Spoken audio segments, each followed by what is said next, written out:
Tim gabungan menjaring 13 bule yang tak menggunakan masker jalan Pantai Batu Bolong, Canggu, Kuta Utara, Badung.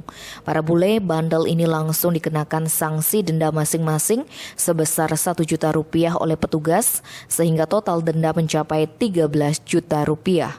Dirpamovit Polda Bali Kombes Pol Halri Sindu Nugroho yang memimpin operasi mengatakan dipilihnya tempat ini untuk pelaksanaan sidak prokes karena banyak informasi, berita dan laporan masyarakat yang menyatakan bahwa banyak WNA di Canggu tidak mematuhi aturan protokol kesehatan, khususnya tak mengenakan masker.